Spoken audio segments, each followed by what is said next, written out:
It's shortly after 6:30 p.m. on Tuesday, November 4th, 2025.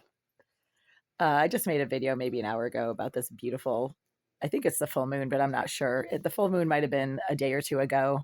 I haven't checked, but I am just amazed at the gorgeousness and like magnificence of this moon that suddenly rose up over the building across the street an hour earlier, or yeah, an hour earlier than it did yesterday. Um, I guess the moon rises an hour earlier every night during the 30 days of its uh, rev- revolution around the Earth, and you see it at different times every day. So here we are now at 6:30.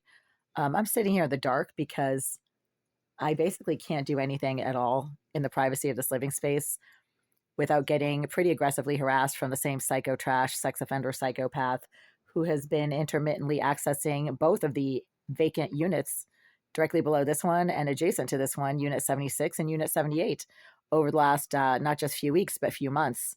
The Greenville Group appear to be keeping a number of their units vacant in this building on a long term basis. There has been no viable and actual signs of legitimate occupancy in the bathroom of 78 for weeks, if not for a couple of months now. There's never anybody using the shower. You don't hear anybody flushing the toilet. The only signs of anybody in there are violent slamming and banging noises that occur only when I try to use the toilet or the shower in my own bathroom, and tremendous amounts of marijuana and cigar smoke that are propagated into my living space from inside the bathroom of 78 that go on for hours. This is not a legitimate bathroom activity. And smacking the wall directly behind my kitchen sink doxes the physical presence of somebody who's actually sitting in the shower stall of the bathroom of 78, because the shower stall is what is directly behind my kitchen sink. So that is not somebody who is normal and who is just trying to take a shower and get ready and leave. They are sitting in that bathroom for hours at a time, engaging in surveillance based violence, aggression, harassment, and physical harm. And even as I'm mentioning this right now in this video, Irizarry, the psycho trash psychopath, paid career criminal for the crooked Russian slumlord property manager, Mr. Alisayev, is once again resuming her use of a directed energy device that she herself has admitted in multiple written comments she is getting paid to use. And she has described her duration and intensity of the use of that device, which matches exactly what I keep experiencing. She's made some very detailed comments that align completely with everything that I keep experiencing and dealing with on the receiving end of this directed energy device. So I've had to turn off the lights because every time I do anything that is remotely normal, but that triggers this sex offender into her uh, psychotic aggression, I get physically harmed. The water to my kitchen tap has suddenly started once again inducing some very severe skin burning, tingling, and stinging upon contact. That was not happening yesterday. Yesterday, the water smelled absolutely disgusting, like I don't know what, like vomit or feet. And it's not me, because when I go down the hall to the common bathroom, that water doesn't smell like anything at all, as water never should smell if it is properly treated and comes from the municipal water supply. But Irizarry has bragged that she is not using a saddle valve, but that she is contaminating the water to my tap with boogers, and that I should enjoy the boogers being rinsed into my hair, as she mentioned a few months ago in written comments on my social media page. And right now, I'm sitting in the dark because, again, every time I do anything that is routine and normal, but that seems to trigger this piece of shit into getting violent and aggressive, I end up getting harmed. I can't wash my hands or squeeze out sponges or squeeze out washcloths or squeeze out any item in my kitchen sink without this piece of trash becoming all agitated and jiggy. She has some kind of sex offender fetish with watching me squeeze out sponges. I'm not sure what that is. Is that a sex offender thing? Is there something related to washcloths and sponges that sex offenders like get all worked up over? I mean, this one certainly does. So I can't wash my hands or do anything uh, cleaning related at my sink. So I shut off the lights because she has this thing with washing my hands at that sink and smacks the wall and suddenly uses a directed energy device to blast me all of a sudden when I'm squeezing out a washcloth or when I'm washing like my socks and underwear in that sink. I mean, this triggers this mentally disturbed piece of trash into getting all jiggy, violent, and aggressive and harmful. The problem with sex offenders is they destroy people. They don't see you as a person. They see body parts and they respond to what they see your body parts doing. That's a fact. I have unfortunately had to learn this firsthand by dealing with violent, aggressive intrusions and intrusiveness from the psychopath sex offenders that Mr. Elisayev, the sociopath property manager of this building complex, has deliberately placed in all of the adjacent units to mine over the last 11 years, starting with Jasmine Irizarry, then going to Mark Collins in Unit 88, then going to Michael Collins in Unit 88, then going to, what's that piece of that hideous pig's name? Oh, Jason DaCosta, that hideous pig. Oh, my friends are texting me. Well, see, at least, I know that my life is normal outside of this building complex. Unfortunately, it's not normal inside of this building complex, but that has nothing to do with me. I lived here way before any of the low-life scum, filthy sex offender trash was crammed in here by Mr. Elisayev, the sociopath, crooked Russian slumlord property manager of this building complex. And I can say that because it's a fact. I am a master's level clinical outpatient therapist that has a PhD level education. I was in a PhD program for over 5 years and left with a advanced master's / PhD ABD, which professionally is a master's, really. I mean, if you don't have a PhD, you could have done every single requirement up until the point of the PhD termination. And if you did not finish the final assignment, then you don't have a PhD. That's just how it works.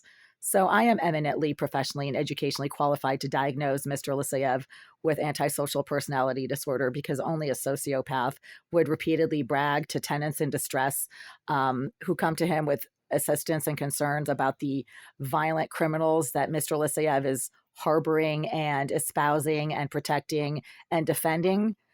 And his response was always to brag about what he is doing and to brag about what these criminal low-life scum are doing on his behalf. That's a sociopath. Mr. Elisayev is a sociopath who harbors other sociopaths and psychopaths who also happen to be sex offenders, violent offenders, wife beaters, pedophiles, et cetera, et cetera. Let's start naming names here. Mark Collins, Michael Collins, a masturbating sex offender pig that Mr. Elisayev has repeatedly defended, saying he's not a sex offender. Well, really, the only difference between being a registered sex offender and simply a sex offender is a piece of paper. If you're a sex offender, you're a sex offender, regardless of whether or not law enforcement handed you a piece of paper. Okay? So when you're loudly masturbating against somebody's wall on a regular basis when they happen to try to use their own bathroom in the privacy of their living space, then you're a fucking sex offender. And that would be that revolting turd, Michael Collins. Turd is not a race-specific term. It's simply like an insult, just like calling somebody a piece of shit. Same thing, right? Or a filthy dog or whatever you want to call them. An ass, is that race-specific? No, it's not.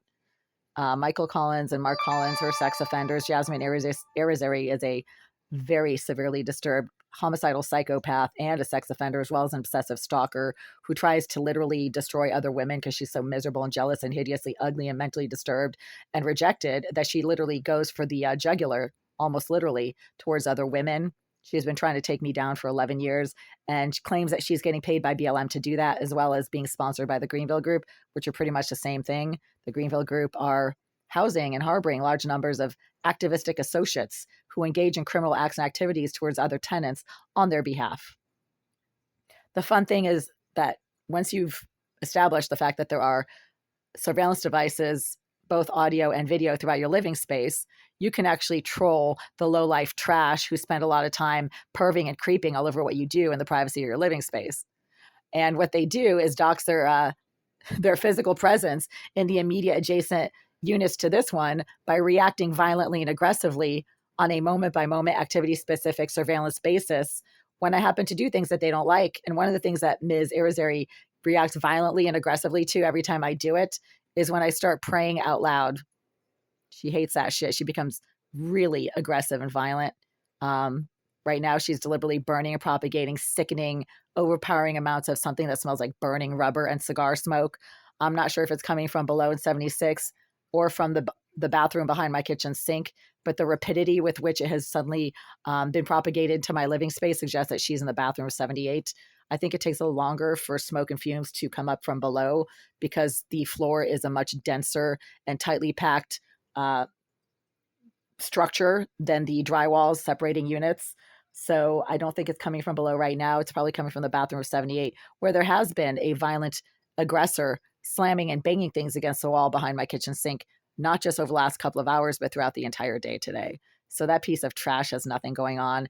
It sits in a bathroom that is a tiny, windowless, unventilated space and deliberately burns and propagates sickening amounts of marijuana, cigar, and burning rubber smells into my living space, and uses a directed energy device to electronically assault me when I do things that trigger their psychotic need to inflict harm upon other people. So that's happening now. And I'm having fun trolling this piece of shit by reciting the Lord's Prayer repeatedly over and over again and making nasty comments about her friend and sponsor, Oleg Alisyev. And the connection between Jasmine Irizarry and Oleg Alisyev is obvious because every time I say anything in a normal conversational tone, like the one I'm using right now, calling Mr. Alisyev all kinds of insulting names, Irizarry becomes violent and aggressive in direct and immediate response to what I happen to say about her friend and sponsor, the sociopath, crooked Russian slumlord, Mr. Alisyev. I'm wondering what would happen if I started insulting Alex Kritnik at the same time. Would Irizarry become violent and aggressive on a moment-by-moment, activity-specific basis if I started insulting Mr. Kritnik as well, who happens to be the property owner of this building complex and who holds businesses and properties in Russia, as I have been informed by multiple individuals, including members of the Russian community here in Boston, who happen to know what Mr. Kritnik seems to do and not do with his properties, not just here, but in Russia as well. Yeah, let's just see what happens if I start insulting Mr. Kritnik right now while I'm sitting here in the dark trying to have some privacy from the psycho trash piece of sex offender filth named Jasmine Irizarry, who doxes her physical presence directly behind the wall of my bathroom right now by filling this corner with marijuana and cigar smoke. And the kicker is that it affects my voice almost immediately. I don't even need to get like a smoke detector or something to prove that there's constant smoke and fumes in this living space. It immediately affects my voice, and my voice within minutes of being forced to inhale the smoke and fumes that Irizarry is constantly propagating into this living space, my voice becomes raspy, and I'm the one who suddenly starts talking like a smoker of 30 years. And you can probably hear that right now. And then I start to cough and I have a hard time breathing. Then I have to put on a face mask. So that's happening right now. Even as I'm making this video, my voice is becoming more and more raspy, and I have no control over that and no way of like somehow faking that. You can't fake a attack on your vocal cords. You can't. Your vocal cords respond independently of your own independent will to make them do or not do something. And when your voice suddenly becomes raspy, that's not your fault.